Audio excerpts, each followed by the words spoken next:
Thanks for downloading a 3CR podcast. 3CR is an independent community radio station based in Melbourne, Australia. We need your financial support to keep going. Go to www.3cr.org.au for more information and to donate online. Now stay tuned for your 3CR podcast. In the fields of bodies burning, as the war machine keeps turning, death and hatred to mankind, poisoning their brainwashed mind. Welcome to the Anarchist World This Week, broadcast across Australia on the National Community Radio Satellite. Listen to the Anarchist World This Week, Australia's sacred cow slaughterhouse. Listen to analysis of local, national, international events. Listen to analysis you'll never hear anywhere else.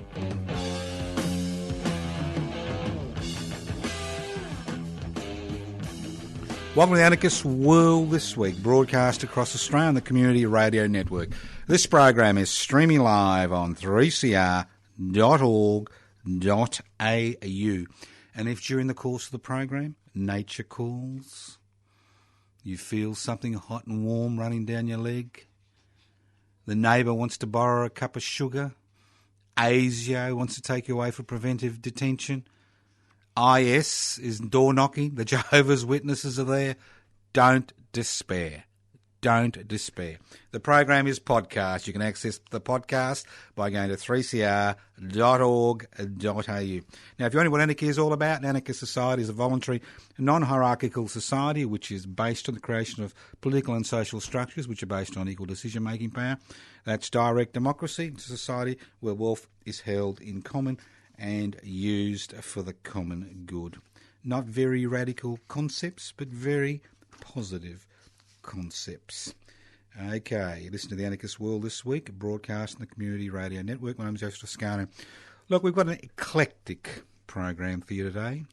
The key word is eclectic. We're going to jump from topic to topic. It's that type of week. Now, obviously, there are many topics on people's mind, but one of the major topics on people's minds is the execution of 9 people in Indonesia on Tuesday morning. One of the gentlemen from Ghana, Mr. Anderson, was executed for having 50 grams of heroin in his possession. That's the type of people that have been executed, from mass murderers to people having 50 grams of heroin in their possession. And most of them have been on death row for up to a decade, some for up to 15 years. And there was one woman amongst the 9 executed. Now, obviously, Australians were very concerned and continue to be very concerned about about Chan Sukumara. Mr. Chan and Mr. Sukumara, and that's very understandable, considering that executing people for that type of crime really has minimal, if no, impact on the drug trade. And historically we've seen that the war against drugs has been a total disaster. But we really need to understand the type of society Indonesia is, because we mustn't forget the historical record that in 1964, in the CIA-inspired coup, which occurred, which saw Soharto, the butcher, installed as Indonesian president for almost 3 decades, or over 3 decades, that over 2 million people were slaughtered. Many communists and their sympathisers, over 2 million people were slaughtered within a few weeks, within an 8-week period. And their bodies continue to lie in unmarked mass graves across the Indonesian archipelago. There are over 60,000 people buried in unmarked mass graves just in Bali alone. And let's not forget the East Timorese struggle for independence. How almost 250,000 people died over a 35-year period, and how over 80% of the land was laid waste when the Indonesians lost their colony in East Timor, when the East Timorese voted for independence in 1999. Let's not forget. And closer to home, let's not forget what's happening less than 200 kilometres from Australia's shores in West Papua. When the country was taken over in the early 1961-62, that over 500,000 West Papuans have died in the most atrocious manner in the last 50 years, 55 years. And people continue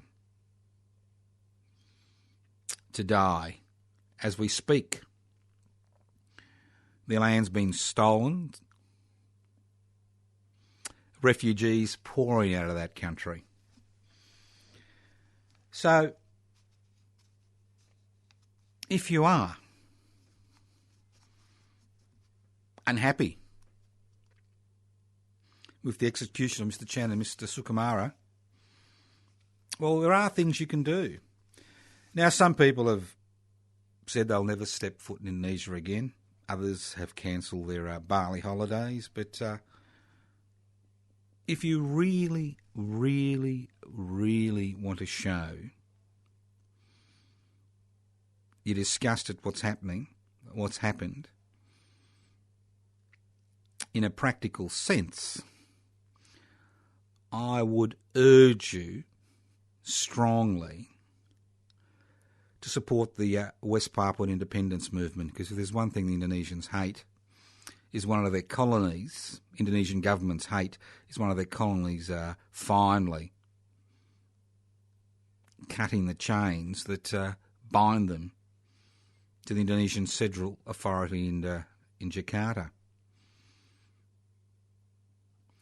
Now, Mr. Jacob Rumbiak, the Foreign Minister for the West Papuan government, is actually a resident of Melbourne. And it's been my pleasure to know him and many other West Papuan activists over the last 5 to 6 years. And as the convener of the West Papuan Independence Movement Rent Collective, which is a rent collective which actually pays the rent for the running of a West Papuan Independence office in Docklands in Melbourne, the Department of Foreign Affairs and Trade for the Federal Republic of West Papua, I think if you really, really want to make an impact, if you really want to highlight what you really think of this barbarity, not just of the 2 Australians who are executed, the other seven people are executed with the 2 Australians. One man from Ghana for possessing 50 grams of heroin. Think very carefully about supporting the West Papuan independence movement. Now, the West Papuan office has now been going on for a year, and I'd like to give you an invitation. From midday to 3 p.m. on Sunday, the 3rd of May, the Federal Republic of West Papua and Department of Immigration, Trade and Foreign Affairs, their office in Melbourne, is holding a birthday gathering. The office is 1 year old. Come along. Meet many of the brave West Papuan activists, refugees who've made it to this country, who now find themselves under surveillance by Indonesian authorities, Indonesian secret police, actually working in Australia, following people, monitoring the activities of the West Papuan independence movement and activists in this country. So join us midday this Sunday, the 3rd of May, Suite 211, 838 Collins Street, Docklands. If you use public transport, the tram will take you right to the front door. Suite 211, 838 Collins Street, Docklands, midday to 3 p.m. Have a look at the office. Talk to the activists. And if you're really keen, join the West Papua Independence Movement Office Rent Collective. Because while we pay the rent, it's impossible for the Australian government to close down the office. While we pay the rent, it's impossible for the Indonesian government to put pressure on families and friends of refugees, West Papuan refugees in this country, to close down the office. So it's, as I said before, the tragedy is that within 6 months, it'll be business as usual. Within 6 months, apart from family and close friends, and the occasional media story, the very occasional media story, people will have forgotten Mr. Chan and Mr. Sukumara. They would have forgotten. People would have forgotten that Mr. Chan and Mr. Sukumara and the other 7 of the Bali 9 who are rotting in Indonesian prisons are there courtesy of the Australian Federal Police, who had the opportunity to arrest these people when they arrived back in Australia, but decided to alert the Indonesian police to what was actually happening, knowing that Indonesia had the death penalty for this type of offence. But there is one way you get under the skin of the Indonesian government. They can tolerate people not taking holidays for a few months. They can tolerate the Australian ambassador being, called back for a few weeks. They can tolerate people waxing eloquently about what's actually occurred. But what they cannot tolerate, what the Indonesian government cannot tolerate, is the West Papuan independence movement, the call for independence for West Papua. And I encourage you to become part of that broad-based movement. I encourage you to come to the birthday gathering. There are a number of important West Papuan speakers and a number of other speakers who'll be speaking. There's a food, drink. If you can, bring along some food and drink to add to the communal table. So it's midday, Sunday the 3rd of May, 3 p.m. It's from midday to 3 p.m, midday to 3 p.m. Sunday the 3rd of May, Suite 211, 838 Collins Street, Docklands, Melbourne. If you want further information, you can ring me on 0439 395 489, or you can ring the office directly, 9049 9590, or go to their website to look at the program, www.dfait.federalrepublicofwestpapua.org. DFAIT, Department of dfait.federalrepublicofwestpapua.org. Listen to the Anarchist World This Week, broadcast across Australia on the Community Radio Network. Now let's move on.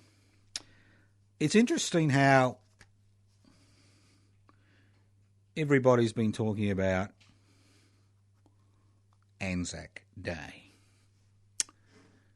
And it's interesting to see how Mr. Scott McIntyre, sports reporter for SBS, lost his job after Mr. Turnbull intervened with SBS for tweeting a few unpalatable facts. Now, I think what people need to understand is that we do live in a country where certain things can be said and certain things can't be said without consequences. And it's like this all over the world. At least in this country, people aren't shot for actually opening their mouth. They may lose their jobs, but they're not shot. Yet. I think the important thing to remember is that what this highlights is the importance of community radio in this country. Let's not forget that community radio is the child of the Whitlam Labor government. In an attempt to break the monopoly the corporate-owned media and the government-owned media had in Australia in 1972, a monopoly which ensured the Labor Party was not elected for 25 years between 1949 to 1972, the Whitlam Labor government gave out a number of community radio licences so that there will be alternative broadcasting in this community.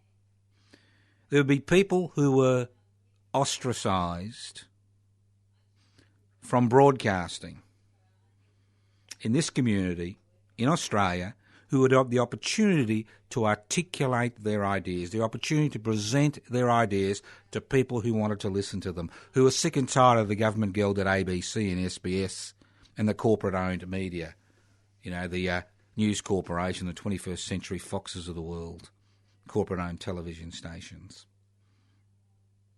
So community radio, especially before the advent of the World Wide Web and the Internet, were important tools in the 80s and 90s and the 2000s to actually give people a voice, give people like myself on the Anarchist World This Week a voice. Now, regular listeners to the Anarchist World This Week will know that we have been speaking about World War I and the myths that surround World War I for the last 25 years.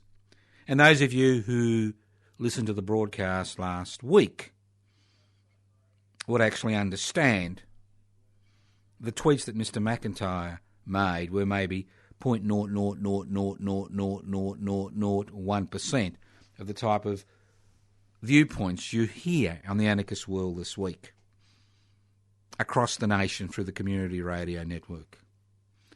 So I think it's important that people understand the value of community radio, and the unceremonious dumping of Mr. McIntyre highlights how important it is for people to support community radio. We are seeing the extinction and the death of community TV as it's relegated to the YouTube in the next 12 to 24 months.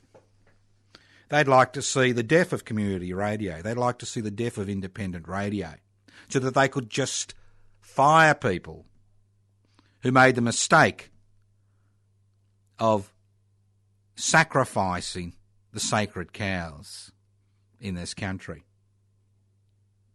They would like us to be so marginalised, so ostracised, that nobody listens to what we have to say. So I think it's essential that you support your local community radio station. Now, many community radio stations are basically apologists for a particular viewpoint. Not radical, conservative, whatever. But there are still some community radio stations in this country, including the one I'm broadcasting from, 3CR in Melbourne, which give a huge number of people who would normally be voiceless in our community a voice. And what happened to Mr. McIntyre, the SBS soccer presenter, sports presenter, after the intervention of Mr. Turnbull, the communications minister, highlights how important it is for listeners to continue to support community radio in this country. Listen to the Anarchist World This Week, broadcast across Australia on the Community Radio Network. Let's move on. May Day, the facts. Now, it's interesting that in Australia, the 1st of May isn't celebrated in every state. There is a public holiday in Queensland. But in Victoria, there's never been a public holiday for the 1st of May. Never. And Victorians still traditionally march on the first Sunday after May Day. And I normally don't take part in that march because I think if you're going to celebrate a day, you celebrate it on the day. If you're going to celebrate May Day, you celebrate it on the 1st of May. If you're going to celebrate Eureka Day, you celebrate it on the 3rd of December. If you're going to celebrate Mabo Day, you celebrate it on the 3rd of June. If you're going to, commemorate Tunaminue and Mulbohina, you do it on the 26th of January. If you're going to commemorate all the people who died needlessly in World War I and acknowledge those who fought against fascism in World War II, you celebrate it on the 25th of April. You commemorate it on the 25th of April. So it's important that we mark the day on the 1st of May. May Day, the facts. The history of May Day, both internationally and in Australia, is interlinked with the history of the anarchist movement. That's right, interlinked with the history of the Australian anarchist movement. In 1884, at a conference of the Federated Trades and Labour Unions of the United States and Canada in the United States, the conference decided to launch an intensive campaign for an 8-hour working day that will culminate in widespread struggles on the 1st of May 1886. Demonstrations were held across the United States and Canada on the 1st of May 1886. In Chicago, over 30,000 workers went on strike and over 80,000 took part in demonstrations to mark the struggle for the 8-hour day. 2 days later, on the 3rd of May, striking workers met outside the McCormick Harvesting Machine Company. Chicago police fired on the workers, killing 4 and wounding many others. Chicago anarchists organised a protest meeting at Haymarket Square for the next evening. The rally was non-violent. As the rally was breaking up, police charged the demonstrators. Someone threw a bomb at the police lines, killing 1 police officer. The police panicked, firing indiscriminately into the crowd and at each other. 7 police and 4 demonstrators were killed, and over 100 police and demonstrators were wounded. 8 prominent anarchists were rounded up and charged with conspiracy to commit murder. Although only 3, Albert Parsons, August Spies and Samuel Fielden, had spoken at the rally. All 8, Albert Parson, August Spies, Samuel Fielden, Michael Schwab, Oscar Neebe, George Engel, Adolf Fischer and Louis Ling, were found guilty. 7 sentenced to death and 1, Oscar Neebe, to 15 years imprisonment. August Spies, George Engel, Adolf Fischer and Albert Parsons were hanged on the 11th of November 1887. Louis Ling committed suicide the night before, and Fielden's and Schwab's sentences were commuted to life imprisonment. All 8 men were victims of the widespread hysteria whipped up by the Chicago media. It was later proven all 8 men had nothing to do with the bombing, and those executed and those imprisoned received a full pardon. That's right, a full pardon.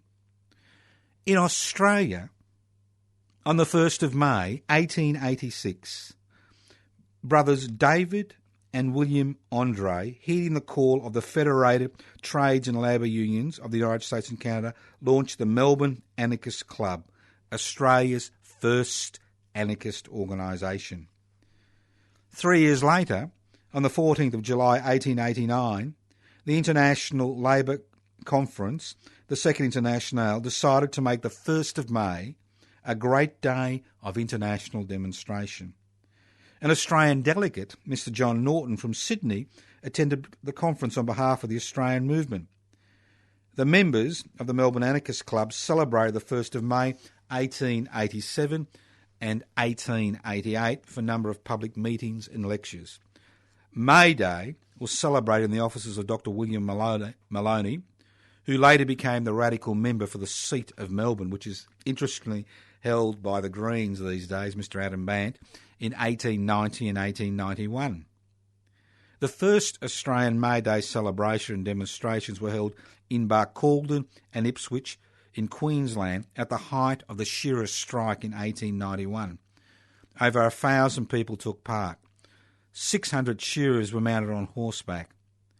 The procession was led by 4 strike leaders wearing blue sashes. The Oddfellows band was followed by the banner of the Australian Labor Federation. The Eureka flag was carried by some participants during the first May Day march in Barcaldine in Queensland. So we are seeing the interlinking of the Eureka Rebellion on the 3rd of December 1854 with the first official May Day march on the 1st of May 1891 in Barcaldine.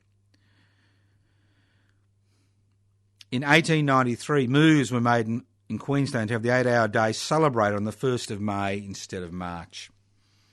In 1892, a public celebration was held at the Yarra Bank in Melbourne to mark May Day. The meeting was chaired by the well-known Melbourne anarchist Chummy Fleming. The meeting was preceded by a march which began at the Burke and Wills Monument, which was led by men carrying 2 huge red flags. In 1893, Chummy Fleming called a meeting of radical delegates from across Melbourne to organise few May Day celebrations. Chummy Fleming was involved in every May Day celebration in Melbourne until his death in 1950. His ashes were scattered on the Yarra Bank on May Day the following year. Chummy Place in Carlton in Melbourne still bears his name. On the 1st of May this year, that's Friday the 1st of May, we encourage people to join us at 11 a.m. at Federation Square at the corner of Flinders and St Kilda Road to mark the 129th anniversary of the Melbourne Anarchist Club, Australia's first anarchist organisation. The history of anarchism and May Day, especially in Melbourne, is intrinsically interlinked. So reclaim the past to understand the present. Join us at 11 a.m, Friday the 1st of May at Federation Square. We'll be marching at 11:30 a.m. from Federation Square to 40 City Road, South Bank. That's right. We'll be joining the vigil at midday outside the headquarters of the 24-carat leaners, Mr Murdoch's News Corporation, Australia's largest tax evaders and tax avoiders. The people who received an $886 million tax refund from the Australian Tax Office in 2013 because of the lack of legislation in this country to ensure that the corporate sector pays their fair share of tax. Now, if you're coming on the day, we need to make a public spectacle. Bring signs, bring banners, bring yourself, bring your friends. 11 a.m. assembly, 11:30 a.m. we march to 40 City Road, South Bank, and then we join the vigil there from 12 to 1 p.m. Now, there are other activities across the country. In Melbourne at 4 p.m, there'll be people congregating outside the Melbourne Town Hall in Swanston Street who are involved in actions across the country regarding the forced closure of Aboriginal communities in West Australia so that their lands can be stolen. They used poison and guns during the colonisation process. Now we just use the stroke of a pen and laws to dispossess people of their lands. So there are things happening across the country. Go on your search engine, find out what's happening on the 1st of May. Take part in it. If nothing is happening in your corner of the world, stand there with a placard. Celebrate on the day, but more importantly, highlight the inequalities that exist in this country. It's important that 23 million people living on the continent actually satisfy the needs of all their citizens, not just a little unaccountable minority. Listen to the Anarchist World this week, broadcast across Australia on the Community Radio Network. So, if you are in Melbourne, join us. 11 a.m, Federation Square. Then we march from there to 40 City Road and involve in a vigil from 12 till 1. So, join us on the day. That's Friday, 1st of May. Celebrate May Day. It's a day, it's an international day which has been basically pushed aside, forgotten, denigrated. Nothing has changed. Nothing has changed in the past 100 years because something interesting has happened in this country over the last 3 decades. Something very interesting. Between 1900 and 1980, the gap between what happened, the amount of profits which went into the pockets of the corporate sector and business owners and the amount of profits which went into the pockets of wage earners came closer and closer and closer together. That's why Australia, in many regards, was regarded as a pin-up boy and a pin-up girl in the rest of the world as far as workers' rights were concerned, as far as wages were concerned, as far as overtime payments were concerned, as far as protection on the job was concerned. And this all occurred because of continuous, a 100-year struggle by working people in this country, including radical activists who are there at the very forefront of those struggles to improve people's lives, to ensure there were public hospitals, to ensure there was public education, to ensure there was public infrastructure. So here we were, seeing the gap between the haves and the have-nots, the gap between profits shrink. We saw it took 7 years for an average worker in a family situation to buy a home. Today, pay off a home. Today, it takes a lifetime. And if you're really lucky, you can hand on the mortgage to your kids. So since 1980 to 2015, in the last 35 years, what we've actually seen is not just a growth in the number of people who are burdened by debt, a growth in the number of people who become marginalised and disadvantaged, a growth in the number of people who are homeless, a growth in the number of people who find it difficult, meeting their everyday financial commitments. But what we have seen is the share of profits which goes into the pockets of shareholders and company directors, and the share of the profits which goes into the pockets of wage earners, those people who physically create that profit, has widened. So more and more profits are going to the pockets of shareholders, major shareholders in a significant degree, and company owners and CEOs, and less into the pockets of wage earners, small business. It's a fact. Every statistical indicator will tell you this. So what we are seeing is a widening in the gap. So what the neoliberal agenda, the deregulation, privatisation, globalisation, corporatisation agenda has done is actually widened the gap, made it more and more difficult for an increasing number of Australians who are burdened by debt to actually enjoy the Commonwealth. And this has occurred to a large degree because we, as a people, have had the wool pulled over our eyes by a media, a corporate-owned media and a government-gelded ABC and SBS, which is basically there to promote the agenda of the ruling classes in this country. And I know it's not de rigueur to mention the ruling class or ruling classes in this country, but we do have ruling classes. And unfortunately in this country today, it's all about issues, religious issues, issues about race, issues about this, issues about that. Nobody looks at the wider picture. Nobody looks at why we find ourselves in the current situation. And those who do, who think they know, don't do. It's quite extraordinary. We've become so placid, so polite, so nice. It's just become so extraordinary.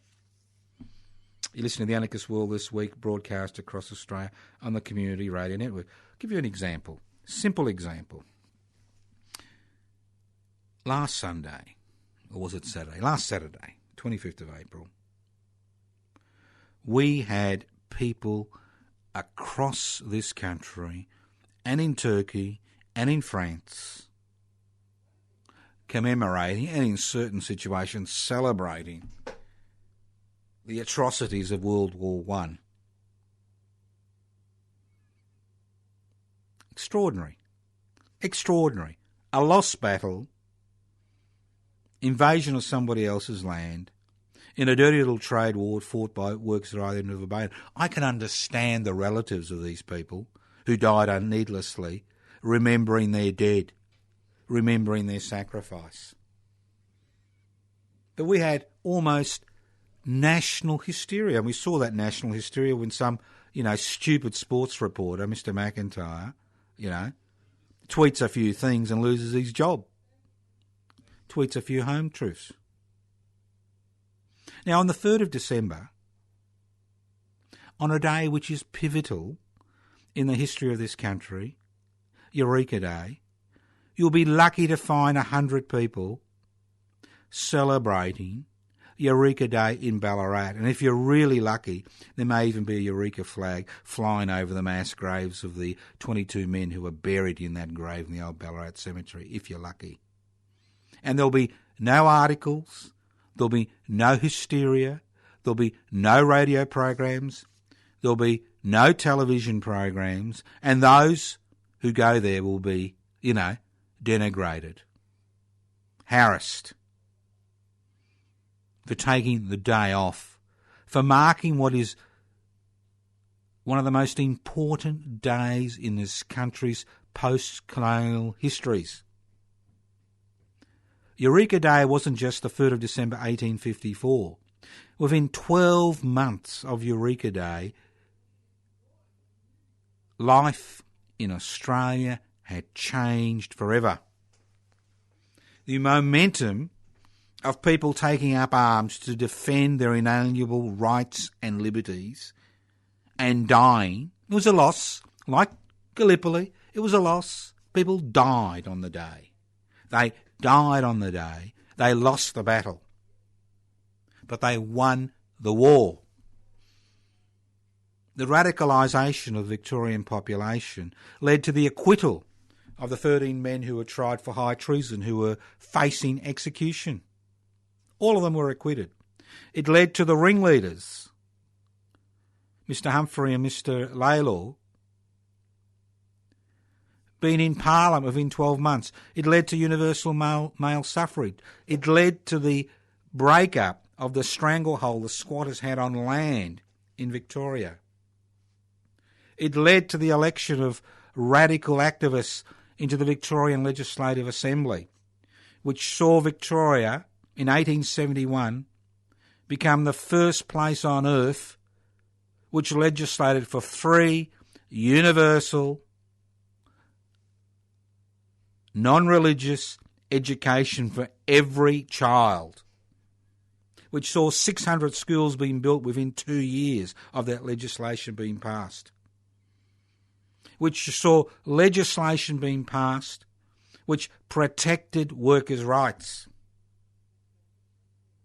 Arguably, in the Australian context, what happened in Ballarat on the 3rd of December 1854 had much more profound ramifications than what happened at Gallipoli on the 25th of April 1915, much more profound ramifications. But in this country, we celebrate and commemorate one, ignore the other. even in Ballarat, a city that has made hundreds of millions of dollars from the Eureka Legion, even in Ballarat, the Eureka flag has never been flown off the main flagpole on the Ballarat Town Hall. Never since 1854. Just an extraordinary state of affairs. And it highlights the type of society we've become, where unpalatable truths, inconvenient truths, are swept aside. As we know, 26th of January, Invasion Day, huge celebrations. Who else would celebrate as their national day the forced dispossession, the murder, the rape of people who'd lived on this continent for over 40,000 years? Just an extraordinary state of affairs. Listen to the Anarchist World this week, broadcast across Australia on the Community Radio Network. Traitors. It's a good word, isn't it? Traitor. Traitor. Traitors. Now, every time some poor, marginalised, dispossessed person takes some type of unilateral action, every time some idiot like me or you takes part in a demonstration, every time some worker goes on strike or withdraws their labour, every time somebody fights for those inalienable rights and liberties that we are born with, we see a police presence. We see the state reacting. We see the media marginalising us. We see them denigrating us. Constantly. And when we win, and on those few occasions we win, and we do win, our input into that struggle is written out of the pages of history. Written out. Forgotten.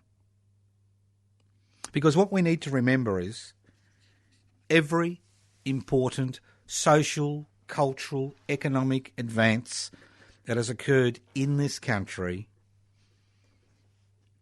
since the colonisation process began on the 26th of January 1788 has been led by people like you and me, has been led by people like you and me, who are willing to put the public interest before corporate interests, who are willing to put the public interest before individual interest, who are willing to take that action to ensure that everybody in this country enjoys the largesse of the Commonwealth. The Commonwealth of Australia. Don't forget, this is the Commonwealth of Australia. The wealth theoretically is held in common, not given to the corporate sector for a song. So, how do we find ourselves in such a situation where the gap between the haves and the have-nots is increasing, where it's becoming almost impossible for ordinary working people to pay off a home in their own lifetime if they can get the money together for a deposit, where over 45% of Australians are burdened by debt they will never escape from, where every time we stand up for our rights, we are pilloried and marginalised and harassed. How have we come to this position? And we've come to this position because we have vacated the political arena. We've left it to the experts. We've left it to the professional bureaucrats. We've left it to the orthodox political parties. We have sat on the sidelines and watched and watched and watched and watched, like you watch a football match or a tennis match. You sit on the sidelines, you go, ooh, ah, ooh, ah. So isn't it time you ran on the field? And there are various ways you can run on the field. Now, over the last few weeks, I've spoken ad nauseum about public interest before corporate interests, and I'd like to do it again today. What is public interest before corporate interest? PIBCI, P-I-B-C-I. It is a new political, social organisation with a foot in both camps. A foot in the camp of direct action, a foot in the camp of political action through the ballot box. And I've been amazed by the slow response. Every week, every day, I receive phone calls, emails, people complaining about this and people complaining about that, people involved in issue-orientated campaigns. Whether it's marriage equality, whether it's animal justice, whether it's, secular education, and the list goes on and on. But there are few, if no, organisations or political groupings in this country which have the capacity to incorporate all those issues. And public interest before corporate interest is modelled on the emerging political movements which are happening in Europe as we speak, where the orthodox political parties have been pushed aside and new political groupings, social groupings, cultural groupings, political groupings have been coming together with one thing in mind, to put the public interests before corporate interests. The deregulation, privatisation, corporatisation, globalisation revolution, which has spread over the globe over the last 3.5 decades, has been all about putting corporate interests before individual interests. It's got to such an public interest. It's got to such an extent that we now have commercial free trade agreements which override the sovereign right of governments to legislate in the best interests of the people they represent. It's got to this stage where unaccountable corporations whose major responsibility is to their major shareholders, whose only aim in life is to create ever-increasing profits irrespective of the human, social and environmental costs, have now tied up this country and other countries in so-called free trade agreements which remove the sovereign right of elected governments to pass legislation to look after the interests of the people they represent. That's the final straw which led to the formation of public interest before corporate interest. So every issue you can think of, public hospital, what is in the public interests? Housing, is it in the public interests to give investors that have 2, 3, 4, 5, 6, 7, 8, 9, 10, 100 homes a tax deduction because they own more than one home? Or is it in the public interests to provide public housing for people who will never be able to get their foot into the private marketplace? Is it in the public interest to privatise state assets and virtually give them away to the private sector at a peppercorn price? Is it in the public interest to have private-public partnerships which allow the private sector to make inordinate profits at the expense of the public sector? Is it in the public interests for us to support governments overseas who have nothing to do with the fundamental freedoms that we claim we support? So public interests before corporate interests is a political party that has the potential, and the key word is the potential, to actually turn politics on its head in this country. But there is a gap. There's a rhetoric reality gap, as there is in everything in this country. A rhetoric reality gap. We have people who say they are interested in change. We have people who say they want change. We have people who are willing to complain at the drop of a pin. But are people willing to take the next step? Are we willing to take the next step? It is one thing to know, it's one thing to hope, but it's another thing to do. Knowing does not equal doing. You can know about the concentration camp which is at the end of your street. You can know about the poverty which is in the suburb next to you. You can know about the unfairness of the current justice system, but doing is what changes things. So I am encouraging you to join public interests before corporate interests. I'm encouraging you to look at the website, pibci.net, pibci.net. Don't just put Pibci on your engine, just put pibci.net, pibci.net. Bang, up it'll come, PIBCI. Not computer literate? We're not like the government gelded ABC or the corporate-owned media. We cater to all people. You can write to us. Yes, we still answer letters. Post Office Box 20, Parkville 3052. Post Office Box 20, Parkville 3052. Can't afford a 70-cent stamp? You can always leave a message on 0439 395 489.